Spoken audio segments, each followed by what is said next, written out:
Hi everyone, my name is Antonia Villa and this is my presentation for EDL 901, Case Study, Publicity, Politics, and Priorities. The case study consisted of a superintendent of a small school district, one elementary school, one middle school, and one high school. There was some lacking information about the buildings. There was no total enrollment, and there was I have no idea of the number of staff we're talking about. The school board did support the superintendent in increasing the capacity for integrating technology. The superintendent has presented the BYOD policy, Bring Your Own Device policy, to the school board.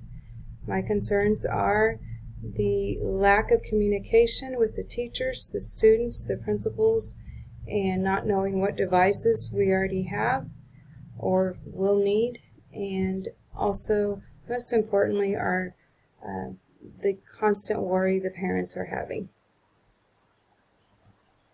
Concerns also are, throughout the reading, I never once came across any kind of technology inventory audit. So I feel like that's something that really concerns me. There's no signs of any district-wide technology needs assessment. And once again, we're lacking information as far as enrollment size and number of staff that are employed within the district. Once again, my concerns are with the teachers. In the past, they've been able to check in and out laptops. They do have to check them back in during the winter break and during the summer break, which does cause some just inconsistencies as far as being able to provide to teachers when they most need their laptops. You know, a lot of teachers do like to spend some time preparing, and during those long breaks is when they do most of their preparing. So by taking the laptops, by having teachers turn in their laptops, checking them back in, it limits the time they're able to just explore with their device. It was mentioned that students had some office referrals because they were easily distracted by their smartphones. So then again, that brings to my attention how well the BYOD was thought out. The principals are, I think, in a world of a panic because, first of all, the amount of time that they feel that they would have to take from their personal time to comment on the social media. According to the case study, the superintendent expected principals to use various social media platforms, and that itself scares, it makes people feel uncomfortable when they're not used to the technology. And not only that, it's just they don't have a direction of what they're supposed to be posting. There's not enough devices to go to one-to-one devices, and parents are not properly informed.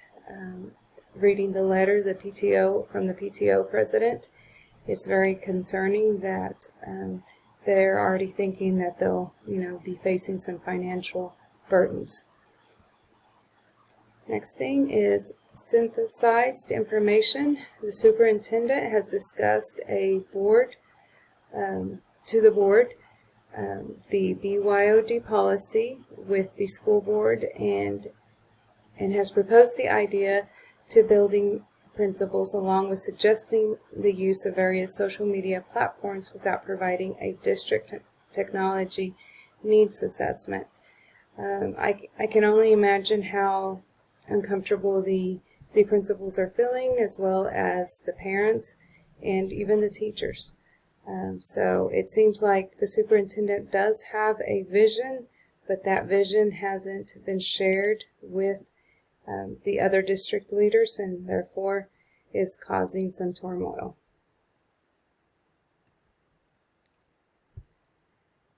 Synthesizing the facts, people. The known facts is for sure that not all stakeholders are well informed. The school board has limited information. Principals I don't think they have an idea of what the ultimate goal is. I don't think they even have an idea of what's expected of them and the students. It did state that there were quite a few office referrals because they were easily distracted when using their smartphones. And teachers, taking their laptops away or having them check them in to the IT department during the long breaks. It doesn't allow teachers just that downtime with their technology or with their device to be able to just explore. And most importantly are the parents. Their concerns about having to purchase their child having to purchase a technology device for their child causes them to stress.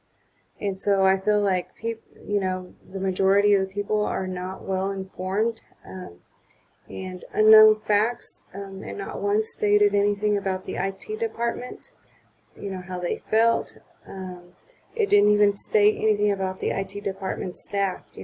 What if they're understaffed and then the superintendent's bringing the new policy of students bringing in their own device.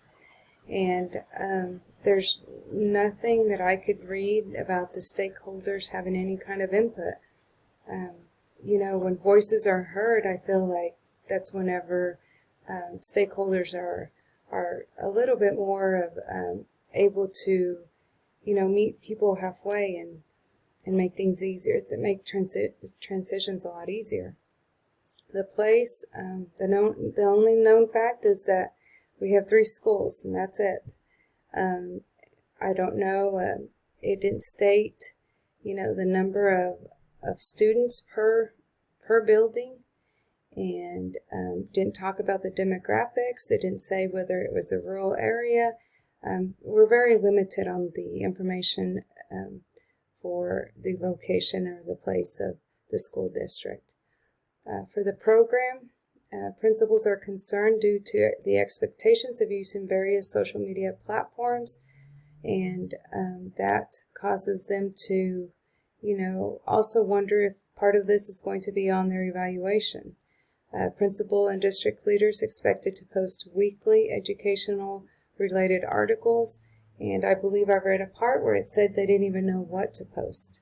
So there's really no true direction. There's not a common vision here. Principals expected to use, again, various platforms. One of them was even their own personal platform to post articles, and that's personal. That to me needs to stay personal. And as I mentioned earlier, the principals are worried that this will be on their evaluation. Without a true direction, how can you evaluate someone on that?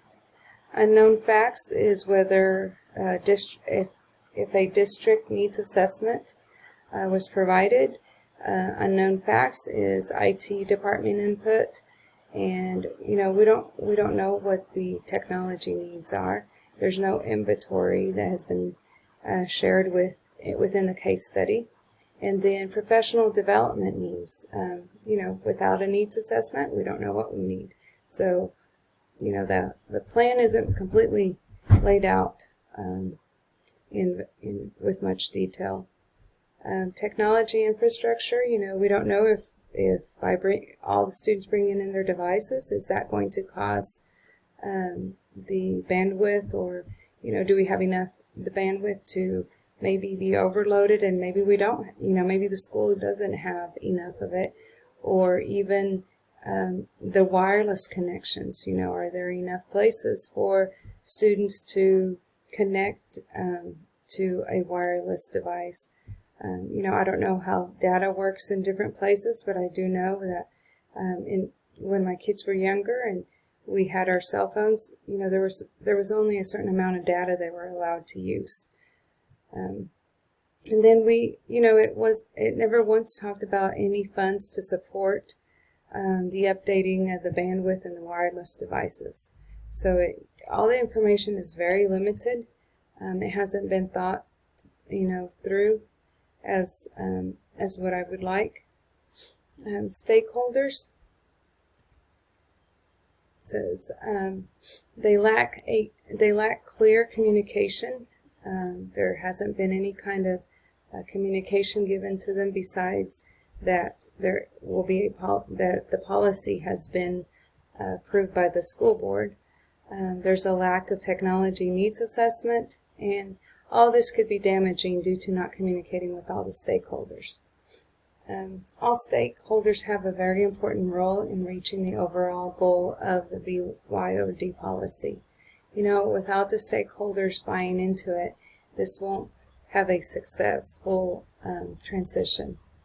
And what did I learn from this case study? For sure to always involve all stakeholders, be clear and concise with the expectations, and be transparent and encouraging. And take things little by little.